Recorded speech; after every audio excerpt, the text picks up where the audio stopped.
You're watching In the Red, an FSM production. We are back with some really awesome guests. I'm having a blast with you guys. FSM in the Red. We just talking about stuff, how we talk about stuff. Today we're talking about the state of hip hop. And both these gentlemen had a lot to say so far. Where did we leave off? I know where we left off at. My guy, DJ Big Will, was basically talking on, basically touching on the simple facts of like, who controlling the music game, if I'm not mistaken. Mm-hmm. Was that the last thing we were talking about? We definitely talked about that. I know we talked about that. Mm-hmm.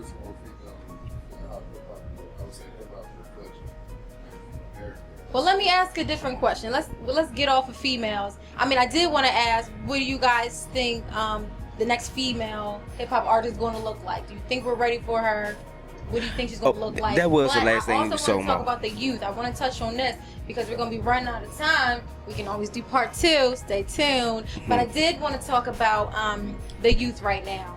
Right now, some of the mainstream music that you hear on the radios, on the television screens, the artists that's talking about bitches, hoes, Molly, drugs, sex, guns, selling drugs, partying, drinking. It's just like all foul. Like, I just need to know y'all thoughts. My thoughts. Do you feel like it's deteriorating? Hip hop is deteriorating our youth. Nah, it's not. Like, everything has to grow. Like, like we had our generation, and if you see what these youngins doing now, they ain't doing nothing but trying to copy it. Honestly, Molly ain't too much different than Coke. If you ask me, I mean, a lot of people might disagree with me, but it really kind of has the same symptoms. I didn't say crack, I said Coke. It is a powder, both of them. It is white, both of them. I mean, I don't really have to say too much more. So it's like, what is the difference between Rick James and Chief Keef? Both of them kind of more like make music, party music. It's just the times of when these artists come out. Chief Keef is more of I think he kind of considers 50 Cent to be old school. And you have to respect that. He's like 16 years old, like 17 years old. So 50 Cent is old school to him. 50 Cent is gangster. When he came out, I mean, like, it was like unbelievable. It's like Tupac coming back. So you're like, with it. You're in full support of the bitches, hoes. I'm fucking his tricks. Yeah, I'm with all that. I'm with all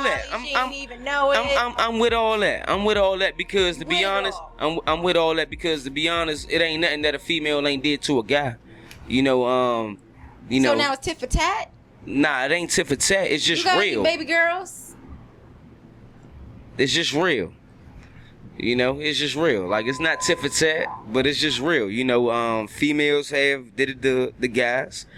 Females have slipped Mickeys and roofies and basketball player drinks. Where'd he get that from? Hey, pay attention. Watch the board. That's where I got it from. For real. Not the Weather Channel. But, anyway. DJ Big Will. Yeah. I would really love to hear your thoughts on this. And I'm not trying to persuade anyone to believe or feel how I feel, but I do think to a certain extent it's out of control. It's kind of disgusting. And I feel like this is not what music is about. This is not what hip hop is all about. If that's all you want to talk about in your lyrics, then you need to grow a little bit more, boo-boo, because that's not talent and that's not lyrics. I understand music is a form of expression. We're all here to express what we want, but when that's all you hearing on the radio, when there's all the videos you see, broads in the camera shaking their butts and people doing drugs and talking about guns, and I mean, it's just like, really? Is this all we got? Is this all we are? When we leave our legacy behind, this is what we leaving to our kids, these lyrics? It's kind of disgusting. Like, that's not what I mean. Read a book. Read a book, son. Read 2. Read a dictionary, something. Negroes just like, books. I'm not saying they are. Maybe you are right. Maybe you're right. But it's just like, it's just disgusting. And I know a lot of us females, Like when we hear the music in the club, yeah, it sound good. It got that beat to make you want to bump to it, you know what I mean, twerk it or whatever it is you want to do. But at the same sense, it's too much. It's like we're the artists that are respecting women for who we are, and a lot of young women are lost. And to me, that's why a lot of us are accepting that, because we're lost. We didn't have a father growing up. Our mom is, we got young moms out there kind of like sleeping around, having babies by different daddies and things like that. So we didn't get what we needed to be like, whoa, this is disrespectful. This is kind of nasty. Like, I'm not going to support this artist. I'm not going to buy this track, or I'm not going to illegally download it. I kind of don't want to have nothing to do with it. I'm just saying, when is enough? When? How do you feel about this? What was the question again? My question is, with all of the music that you hear on the radio, majority of it being about being very ignorant and rude to women, or talking about drugs or guns, and I just talked about the whole aspect of disrespecting women. But then there's still the topic of people selling drugs, doing drugs, shooting up, playing with guns. Like, how do you think this is affecting you? Do you think it's a problem? Are you in full support of just hearing that stuff on the radio? I mean, like I said before, I feel like we're in the middle of a revolution on many different levels. I feel that after this is done 20 years from now, this is going to be like written down. You know what I'm saying? This is like what the 60s, what they wanted. Like, I mean, marijuana is becoming legal. You know what I'm saying? They're talking about all different types of, like, you know what I'm saying, new legislation that's actually changing and affecting us in everyday life. Like, we're in some really tumultuous times right now. So you with it? But do you? I always want to know. Do you support? I'm not saying I'm with it. Like, you know what I'm saying, but there's a time and place for everything, and right now that's like Molly's really like the same thing with the crack epidemic. Like, I mean, people die from Molly. You know what I'm saying? Yeah, like, but people like die. you said, we got baby artists out here, 16, 17-year-olds talking about this stuff in their music. But they're talking about their lives and what they see. Like, honestly, it's really hard to judge someone like a Chief Keef if you don't understand what he has to do. Because I'm familiar with 300 in the trades. You know what I'm saying?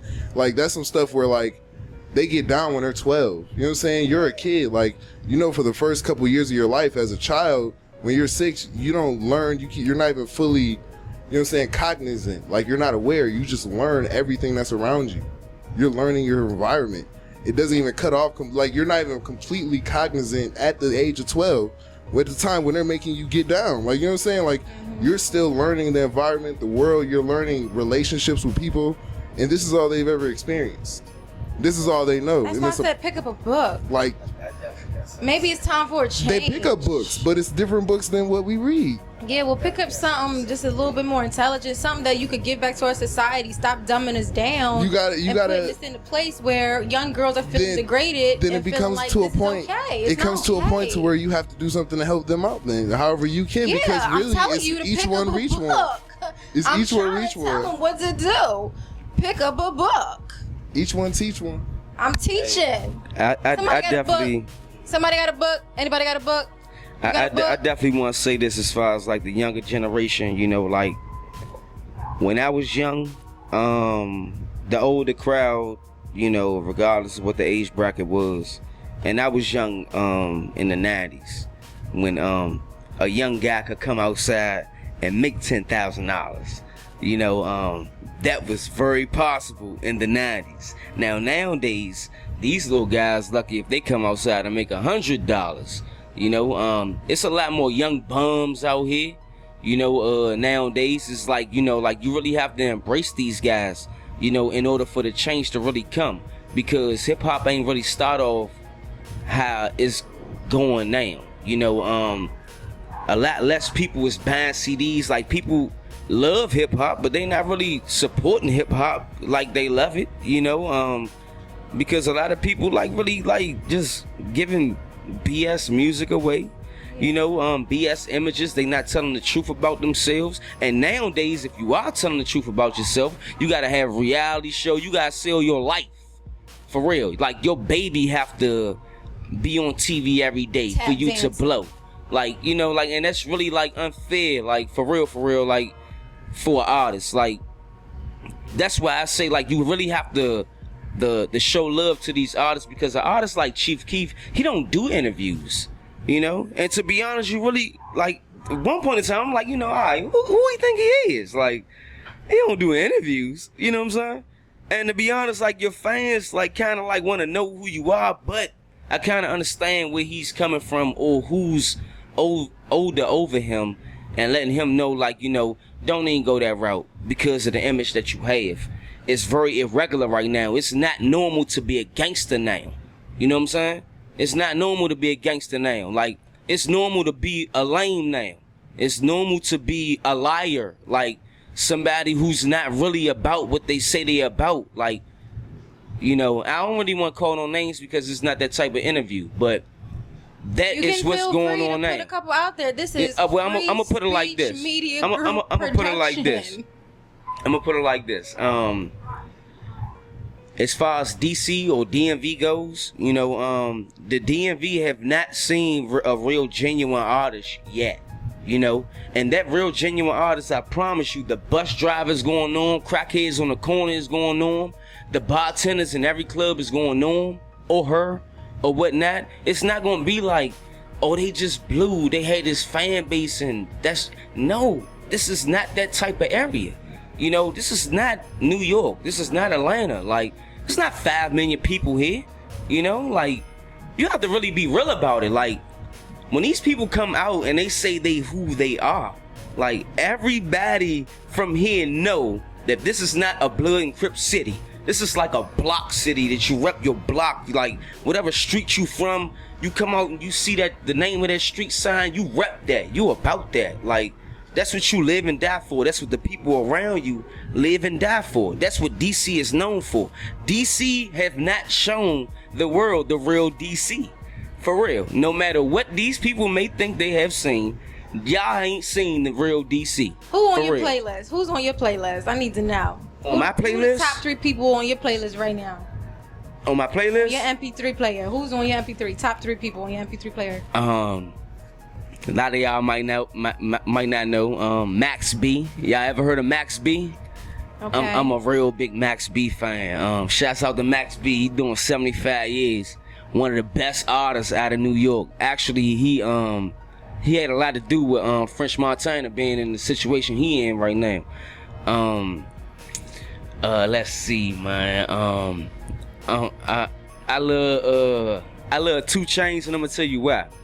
I like 2 Chainz because he got like a real stupid, silly flow. Like, it's like, it reminds me of Cameron. Cameron is one of my favorite rappers too. Like, I love artists that got a sense of humor. Like I can get gangster with you too, but I can make it laugh too, and, like, you know, kind of give you like the best of both worlds. Like, when you just get an artist that's just all way gangster, it's like something like applies. Like, okay, all right, though, like, you're not really living like this. Like, what days do you have fun? Like, you know what I'm saying? You know, what days are you not locked up? Or, you know what I'm saying? You know, so, you know, that's the kind of music where I like. I love Jadakiss. I'm fucking with Jadakiss. Sorry about that, but I'm really messing with Jadakiss right now. Fabulous. You got your top 3. You got your top 3. You asked me for 3, but yeah. Did you 3? Nah, I got like 10. DJ Big Will, who's on your top 3? Who's on your playlist right now? I was just thinking about that. Right now, I listen to a lot of Dream's new album, Foreplay, is pretty decent. I like it. You know, he really he's very extremely versatile on the songs on there. Gave the beats a lot of different looks, slow beats, rap beats, you know what I'm saying, pop beats.